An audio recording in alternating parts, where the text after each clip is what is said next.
Okay, so I think it's 8:30. Good morning, everybody. I'm happy that so many of you could make it to the first morning session. I hope it will be interesting enough for you, so you really can wake up. So I will be speaking today about analyzing hotspot crashes. My name is Volker Simonis. I'm working for SAP in the SAP JVM team. We are doing our own SAP Java virtual machine, which is based on HotSpot, a licensed version of HotSpot. At the same time, we are also working heavily in the OpenJDK. We are the maintainers and contributors of the PowerPC, AAX, and S390 port. And we are also in the Java Executive Committee. OK, so let's get started with the talk. If there are any questions, please ask. If they are quick, I will try to answer them. If not, we can do it after the talk. So all the examples I have in this talk and the slides themselves are all on GitHub. So if you want to take pictures, you can take a picture of this slide. I will show this slide once again at the end of the talk. So you will have one more chance to get it.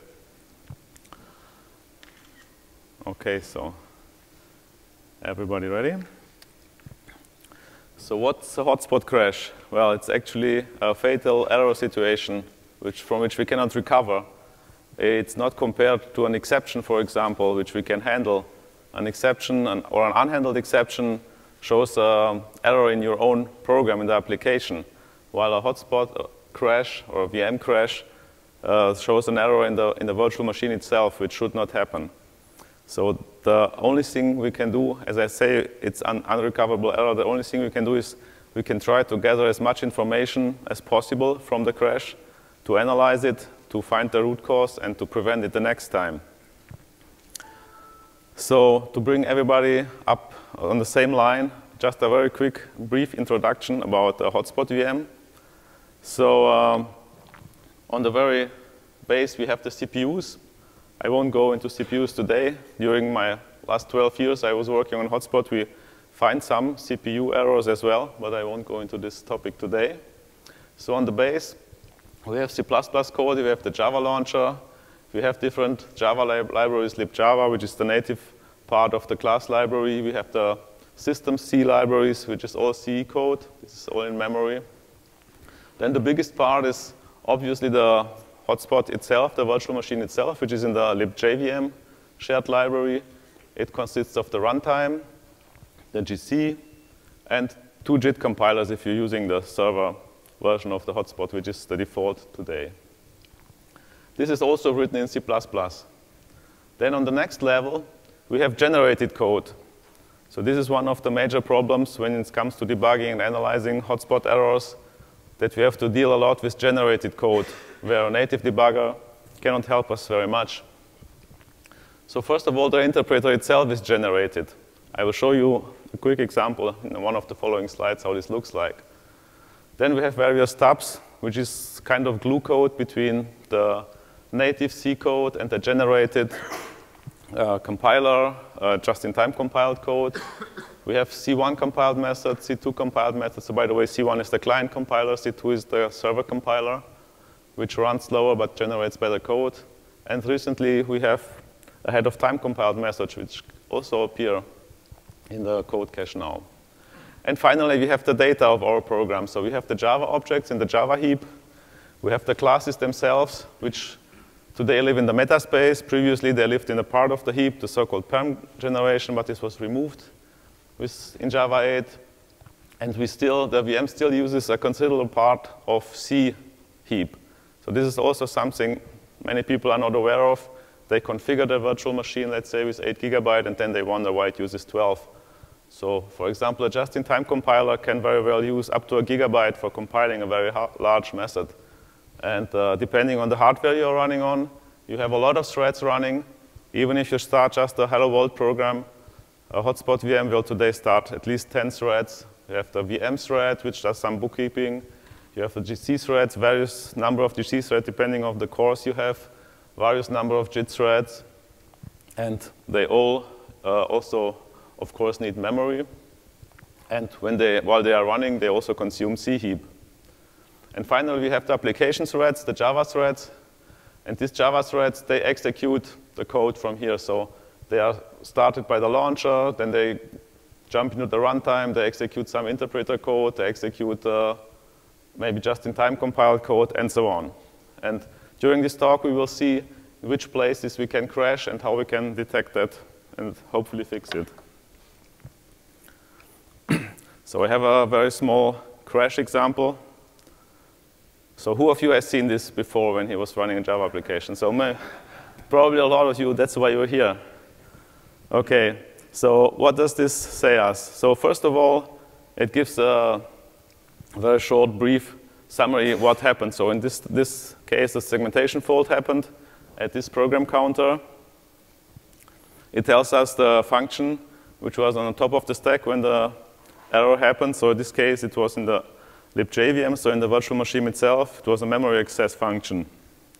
It tells us where the core file was written to, and it also tells us where the hotspot error file was written to. So this hotspot error file is actually the data we will look at most during this talk, because it contains a lot of useful information. So there are some caveats. When you run with ulimit -C0, so core file 0, no core file will be produced. So usually, it can be very helpful to have core files, as we will see. So at least when you run into a problem and want to reproduce it, you should set ulimit -C to unlimited, so you get a core file. Also, on new Linux systems like Ubuntu, even if you set ulimit to unlimited, core files won't be created in your file system, but they will be piped to a system application like AppPort, and you won't see them. So you may have to configure this in proxys, kernel core pattern, or depending on your system, this may be a different file. But you may have to configure the core pattern to a file on your file system and not to a pipe somewhere here to a service program. OK, so how did I produce this crash? It's actually very simple by using unsafe. You know you shouldn't use unsafe because, as the name says, it's unsafe. But it's very handy for producing crashes. So actually, what we do here is I just define a method crash, and it uses unsafe to write a value x to address 99. So address 99 is usually not accessible. And we call crash with 42 and write it to address 99, and this crashes the program. So let's see how the hotspot error file looks in this case. So on top of the hotspot error file, we have a summary. It contains the exact command line. This already can be very useful when you, for example, get a hotspot error file from your client. This can be very useful to see what you run. It contains quite detailed information about the CPU, the hardware which was used, about the operating system which was used, and how long the program did run. In our case, this was just a second, of course, but we often get crash files from clients which run for weeks or even months. So you see if a problem appears after a few months, that's not easy to reproduce usually. So you better have all the information you want in this error file or in the core file if you have one, because you won't get a second chance. OK, let's dig deeper into the hotspot error file. This next section is the Java stack trace. It contains all the Java stack frames which were on the stack when the error occurred. And we see we called our crash program, and this called unsafe. Then it called into JDK misc internal unsafe, which is in JDK 9, it's the implementation of unsafe. And then it called putInt. But that's just the Java frames. If you remember, in the beginning, we saw that we actually crashed in a C function, which is in libjvm. So the next section, the hotspot error file, contains the so-called native or mixed stack trace, which contains all the actual frames which have been on the stack. And here you can see we start with libpthread, start thread, then the Java main in the Java launcher, which is in libjli. Then we go through JNI, call static, and so on, all the stack up. Finally, we arrive our Java methods. And the last Java method then, the putInt, unsafe putInt, calls into native code. It's the unsafe putInt, it's the implementation of this. This is declared native in Java. And this then calls into the libjvm itself, where we come to the actual method where the crash occurred. Yes, so this is just an animation of what I showed you. I was not sure I will have a laser pointer. So to come back to our overview, so we crashed in the runtime while executing runtime code in a Java thread. So that was easy. So digging further into the hotspot error file, there is a section which contains all the registers, the value of the registers when the VM crashed.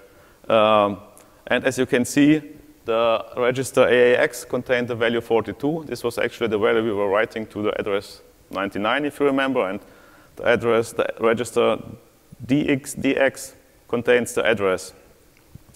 But this is a register to memory mapping. It's not actually just the pure register values. As you can see here, while writing this hotspot error file, the VM tries to make sense of these values. And for example, the register RBX contained a strange hex value, which we didn't know what it is. But the VM could find out that this is actually a pointer to the putInt method. So for these other values, the VM couldn't find out, or actually this one is pointing to the stack, but there is no more information about it. And finally, we see at the top of the page, we see this strange error. It says error occurred during error reporting. So while the VM was writing the error file and was trying to make sense of the values contained in the register, it ran into another problem, probably another segmentation fault. Because as I told you, we are in an inconsistent state. The VM cannot be sure about all the values in the register, if they are objects or where they are pointing to, but it tries to find it out. And during this procedure, it may run into another problem. But there is a very sophisticated algorithms in the hotspot which catch these segmentation faults, ignore them, and tries to go forward in writing the hotspot error files to provide as much information as possible. So after this error, this section will be closed, the register mapping, but the hotspot writing will continue with the next section. And actually, the next section is the pure register values. And here, you saw you couldn't make sense of register R9. So here we see register R9 has this value. And this happened to point into the heap, but it didn't really point at the beginning of an object. So while the VM wanted to print out the type of the object, but because it just happened to point into a heap, but not at the beginning of an object, it crashed while it followed the class pointer of the object. So here we get at least the naked values of the registers. Yes, so going further, we also get the values which have been on top of the stack when the error occurred, and we also get the values near the before and after the instructions where the crash happened. So when the crash happens in a C++ method in a libjvm, we could actually extract that manually. But if that happens in generated code, this may be quite useful to have the actual instructions which have been executed, because it wouldn't be easy to extract them, at least not if we wouldn't have a core file. Yes? Can you go back to the last? Yes? So are you mapping to the R9 value back to unveils or unveils? We're not mapping these values back to... How do you identify this R9 cost issue? I tell you because I know. I mean, we are just analyzing the hotspot error file, and we saw that it has this line. So it's saying that when this hotspot error file was written, it couldn't make sense of the register R9. And I just told you why that happens, because I know. So when you're debugging this crash, and you're debugging how the hotspot error file will be written, you will see that it tries to print the value of this object, and then crashes a second time, and then it prints this value.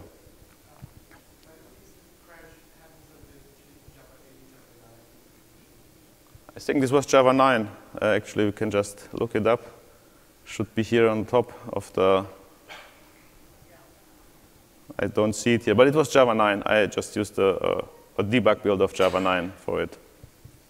But it would also happen in Java 8, because if you write to address 99 with unsafe, you crash in every Java version. OK, so let's continue. We were at the instructions.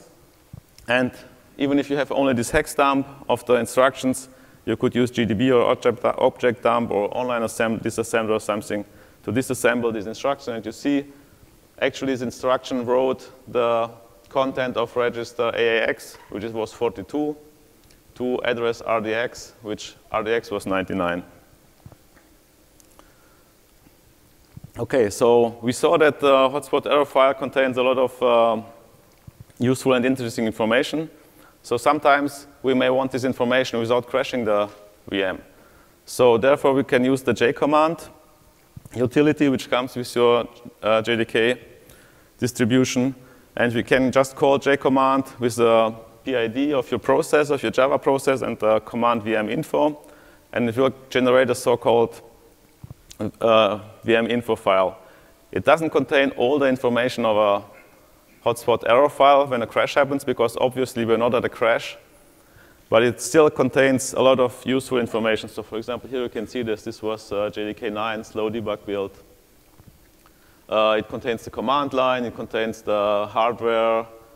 It contains the heap addresses and a lot of other useful stuff. So sometimes when a customer has problems, you can just ask him to send you such a info file for him to generate it. So generating this info file should be quite safe. So for example, generating such an info file doesn't do the register to region mapping, because as we saw, that may be dangerous.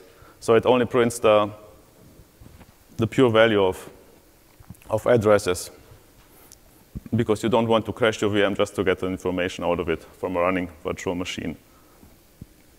Sorry. OK, so now let's start with a real example. Let's say some of your clients or your colleagues shows you this crash file or this crash and ask you, oh, what can you say? What happened? So any idea in the audience what's happened here? So having a look, we see that this time we didn't crash in native code or in the VM. We crashed in interpreted code. So this lowercase j means it's a Java method, and it's an interpreted method. An uppercase j would mean that it was a just-in-time compiled method.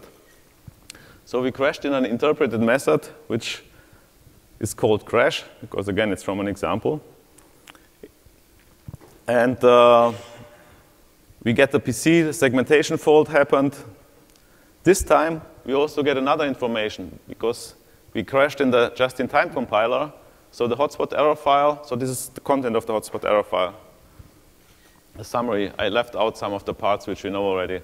So this time the hotspot error file also contains the template of the bytecode in which the interpreter crashed.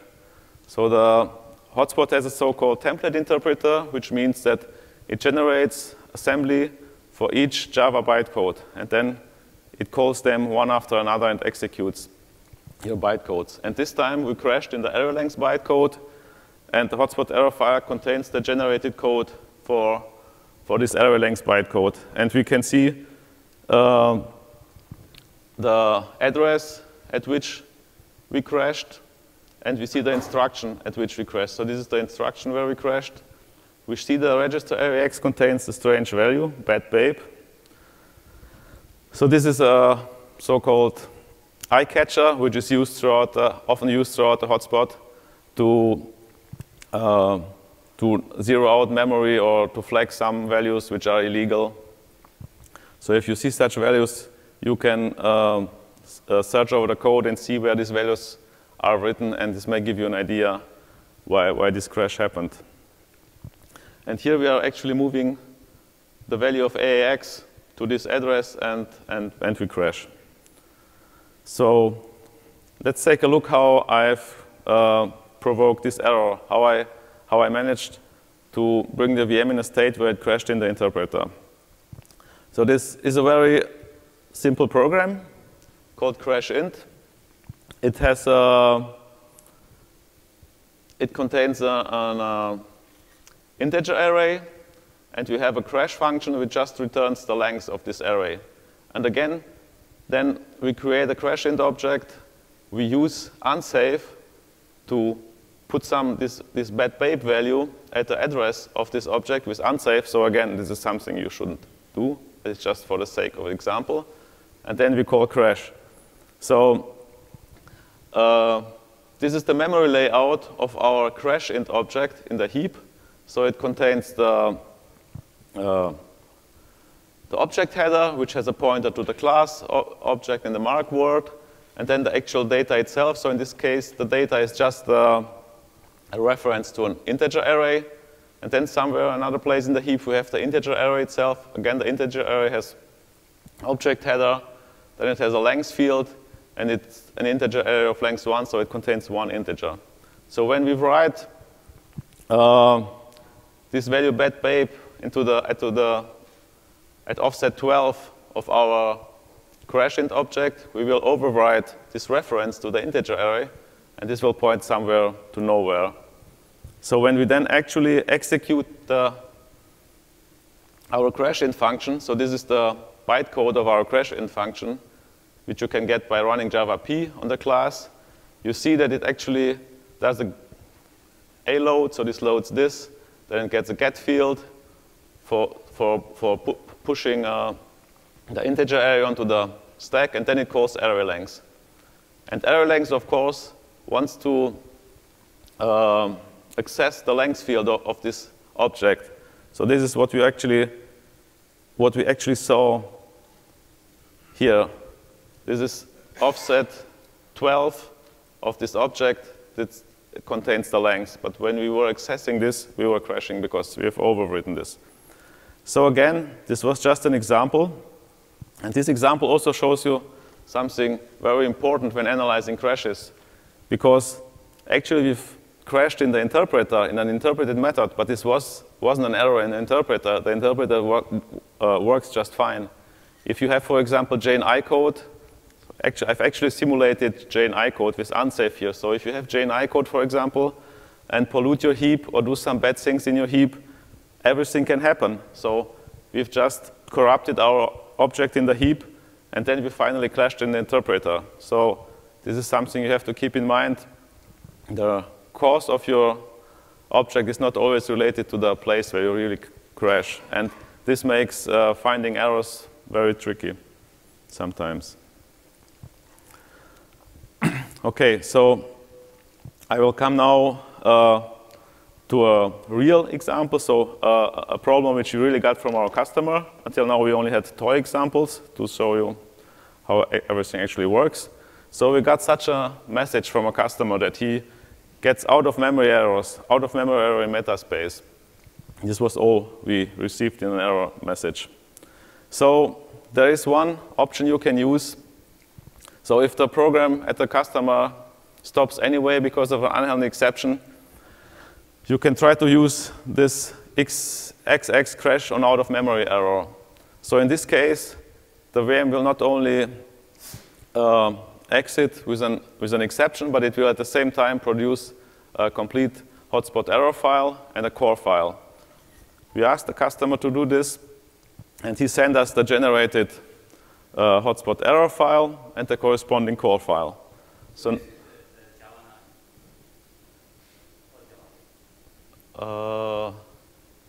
this happened in Java 8. The problem is in Java 8, but I've analyzed it with Java 9. Metaspace is already in Java 8. So PermGain was removed in Java 8 and replaced by Metaspace.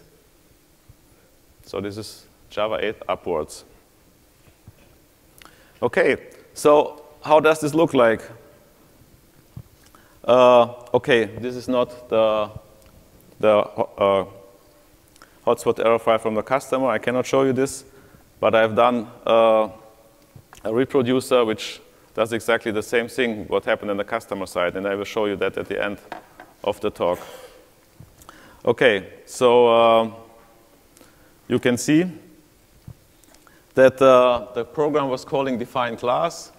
It has a class loader, class file parser, then actually constant pool allocate.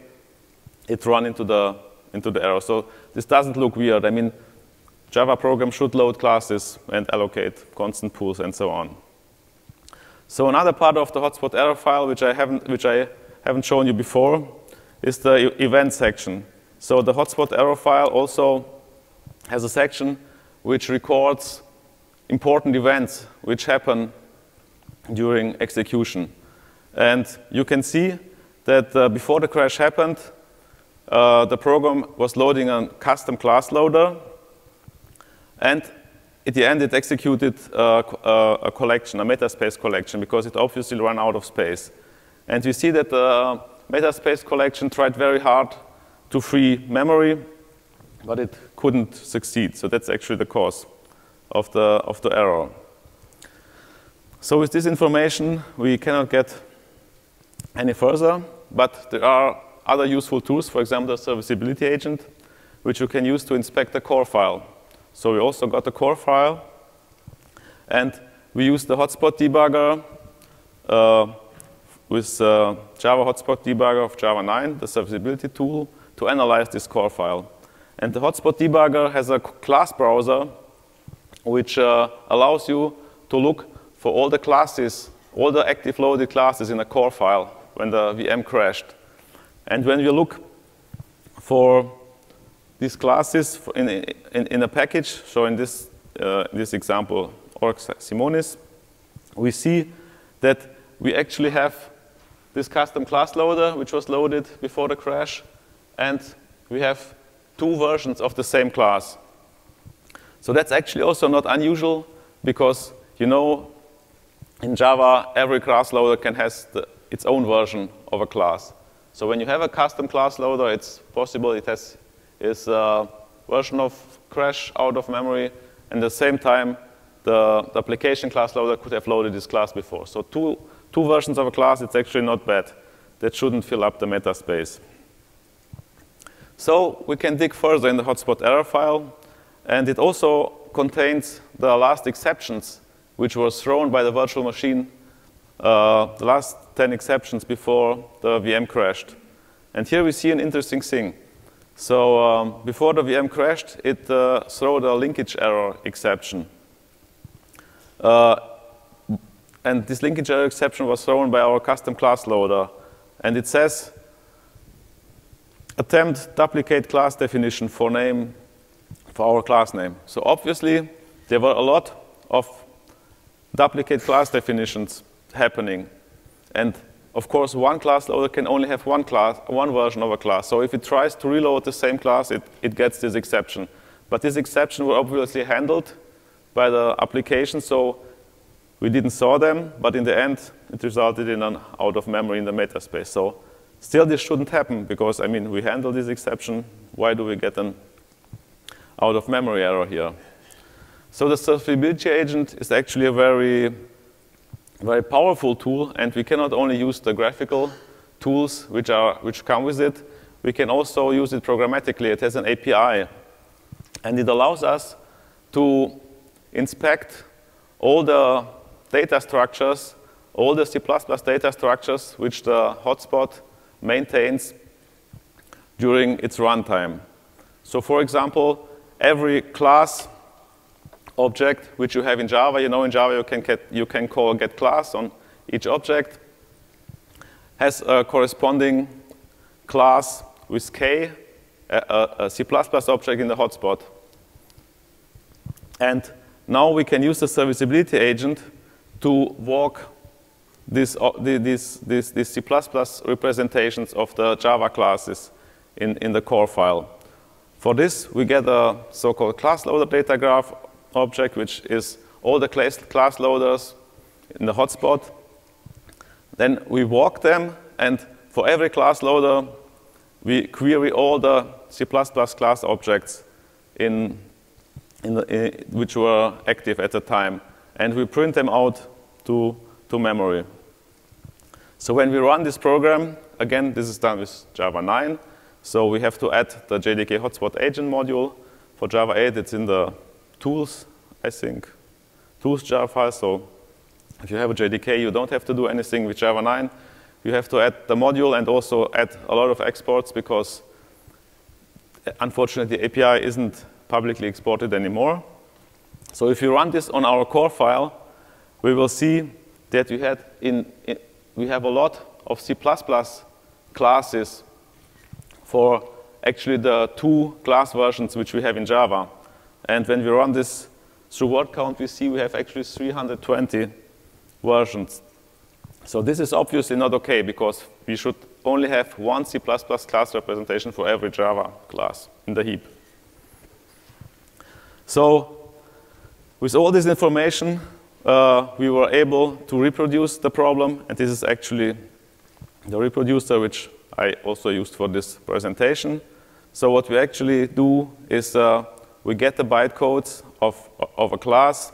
We define an own class loader in order to redefine the define class method of the class loader, which is protected. And then in a loop, we rapidly define the same class. So this will succeed the first time. And after the first time, we will obviously get linkage errors, which we catch. And when we do that in a loop, we can reproduce this problem and find the memory leak. So this was a day one problem of the metaspace change, which was introduced in Java 8. Obviously, nobody did this before, catching linkage errors. So our customer, for some reason, did this. And then he ran into this problem. So I fixed this like in February 2017, just in time for Java 9. OK, so let's come to the next example. So have a look at this hotspot error file. This time we crashed in the libjvm in a method called generate array copy. If you're not familiar with hotspot, this doesn't tell you anything. But you see it generated a core file, a hotspot error file, and this time a third file has been generated, the so-called replay file. So this is interesting because it means this crash happened during compilation, or JIT compilation, and we can see this in the hotspot error file. So we see the command line of the program, and we see that the current thread where the crash happened was the C2 compiler thread. We also see that the crash happened during the compilation of a crash method.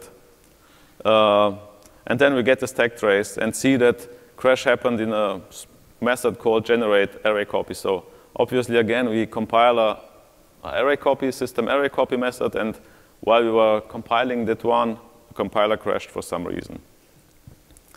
So where are we here now? We crashed in a C2 compiler in C++ code, not in generated code, but in C++ code of the C2 JIT compiler thread. So now we can use the replay compiles and replay data file option of Java, feed in this replay file to reproduce the problem. But sad enough, when we try to reproduce the problem, the crash doesn't happen. So any idea why it didn't happen? So if you look carefully at the hotspot error file, you may remember that the command line used an option called XX- do escape analysis. So the program was running without escape analysis when it crashed. So if we want to reproduce the problem, we obviously have to use the exactly same command line options, because otherwise other code will be generated, other code paths will be taken. Doesn't mean we can reproduce the problem. So that's why the command line parameters in the hotspot error file are useful for reproducing the problem. So when we use the exactly same options on the command line now with our replay file, you see we can easily reproduce the problem. So obviously this means we need the same classes on the class path as the customer. So you can only do this if you have the same version of the program that the customer has.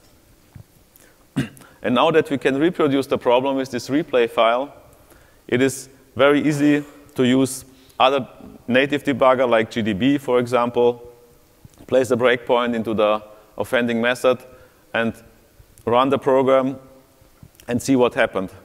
So here again, I cheated a little bit. It's actually, I've just patched the VM such that it crashes in this for this special example. But this is actually how it also happens in reality. If there is a problem there often are, not often, but sometimes there are problems in the JIT compiler which only occur in very strange situations. You know, profiling is done, just-in-time compilation is done dynamic, it does inlining, it does profiling, and in some strange situations, sometimes there happened some inlining, some optimization, which never happened before, and the compiler and the compilation crashes. And then it's very useful to have this replay file, because this replay file allows you to compile a method in exactly the same way, which happened when the crash was occurring. So this time, what have I added here? I actually say that when we compile an array copy, an array copy method, and the type of the destination array is crash inner class X, or crash 5 inner class X, or crash 6 inner class X, then we will just crash. So looking at the program which we used, we have a class crash 5, and we have inner classes X and Y. We have the crash method, which just calls array copy. It takes a source object and copies that into a destination array of type X. So that's, if this happens here, we can provoke the crash. And then we call this 20,000 times to warm up the JIT compiler and compile the method. So we use this method to provoke the problem.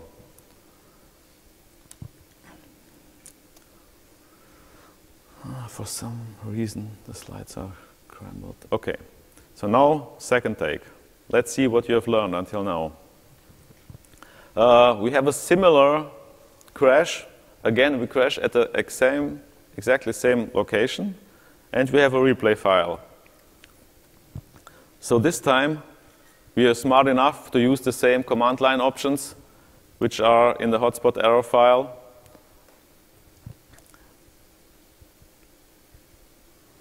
And we want to reproduce the problem, but this time we get another error. We actually cannot reproduce the problem. We get an error while replaying the compilation. It has a strange error method saying Java lang class not defined, lambda form, boot method handle, something like this. So what does this mean? Well, for method handles and invoke dynamic, the VM dynamically generates bytecode for helper classes. And these classes are generated dynamically at runtime. They are not in your class files, in your application class files. So this time we wanted to reproduce our compilation, but not all the classes which were active at the time when the problem happened are available to the VM. So we get this error. But as we saw before, our example didn't use lambdas, so maybe this is not important. And often these methods are not really required. So we have the HotSpot offers an additional option called reply ignore initialization errors. And we can use that one to ignore these errors. So we see the errors are then ignored, but we still cannot reproduce our problem. All the initialization errors are ignored, but still the error doesn't happen. So to verify that our method actually gets compiled, we use the print compilation option. And you see that this time the crash 6 crash method, where we crashed, we know this from the HotSpot error file, was indeed compiled, JIT compiled, but without an error happening. So what can be the problem here? So again, the HotSpot error file may help us here to gain some more information. For example, here it contains, it shows us that before the crash happened, we had a class redefinition event. So during runtime, you can use class instrumentation and class redefinition to redefine classes. For example, a lot of tools, monitoring tools, for example, do this. Sometimes profilers, they just redefine classes. Or debuggers can also redefine classes. So here, our class where we crashed was redefined. So we see the class was loaded, and then it was redefined. So again, Serviceability Agent may be of use here, because it allows us to dump the classes in a form which they were active when the crash happened from the core file. So it uses the information in the core file to reconstruct the class files. And this is actually not the version of the class files you had statically on your disk, but the redefined version of the classes which were active at the time when the crash happened, which may be different if redefinition happened. And actually, this is not an easy step because the metaspace doesn't contain your class file one-to-one like it's on the disk. It contains the decomposed version data. It has all the information of the constant pool and the bytecodes in the methods and all in different places. But the serviceability agent can just gather that together and create a valid class file of it. So we call the Java HotSpot debugger command line interface this time. Yes? So you switch it to OpenJDK, right? Yeah, this is all OpenJDK. Oh. It's all OpenJDK, what I show here. So I call the command build replay jars. I quit, and I see that the HotSpot debugger created 2 jar files, one with the application classes, which were loaded by the application class loaders, and one with the one called boot jar, which contains all the classes loaded by the boot class loader. And now we can try the replay again, but this time not with the classes on the disk, on the class path, but with the classes which we have extracted from the core file. And when we do that, we see that now we can really reproduce the error again, which is fine, because now, again, we can go into the debugger, see what happened, and hopefully find the problem. So how I did this example, it's actually the same example like before. The only difference is that now the element type of the destination array, of the array copy, is not X, but Y. And you remember, we only crashed when the element type was X. So when we use this program as it is statically, no error will happen. But here during runtime, we used class redefinition. I won't go into details how this is done. I just used the instrumentation agent to redefine this class and replace Y by X. So when we just use this class, it is on the disk, nothing will happen. But when we run this program, this class A will be redefined to have another destination type, not Y, but X, and then the crash happens. So that's why when we used the classes extracted from the core file, they had the redefined version of the class, and we could reproduce the problem. This is actually a quite common problem nowadays because many customers in big installations, they use all kind of instrumentation tools to monitor their tools, and the actual code which gets executed may be quite different from the one you ship to them. And it's often very hard then to reproduce problems in your lab.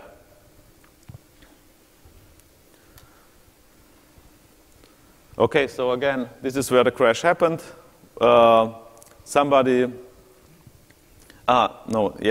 actually come to a conclusion now. So, as I told you before, crash location and crash reason are often quite different. So, if some JNI code, some bad code changes your Java heap, you're really out of luck because you can, for example, crash in the GC. You can also crash in the interpreter, as we see, or in generated code. So crash location and crash reason is unfortunately not always related. So for example, if the just-in-time compiler generates bad code, doesn't mean that you crash during code generation, but during the execution of a method. So then it's very hard. This method may then corrupt the heap, and again later you crash at a very different location. So finding the crash reason just with having the crash location is very hard. So with this, I actually come to the end of my talk. There is a lot of interesting stuff which about crash analysis on the web. There is some articles in the Java magazine. Andrei Pangin had, I think last year at Java One, a talk about building your own Java debugging tools with serviceability agent and instrumentation and stuff like that. The last thing I wanted to point out that Serviceability Agent was actually introduced 2001 already by a paper of Kenneth Russell and Lars Bach. So this is a very old technology, and unfortunately it's still not officially supported, and it breaks from time to time because it really has to always keep the Java implementation and the HotSpot implementation in sync. But nevertheless, if you want to dig into the implementation details of HotSpot, it's a tool I can really advise you to use. So that's it. Here once again the slides, and I think we run out of time, but if there are quick questions, I can try to answer. Thanks a lot.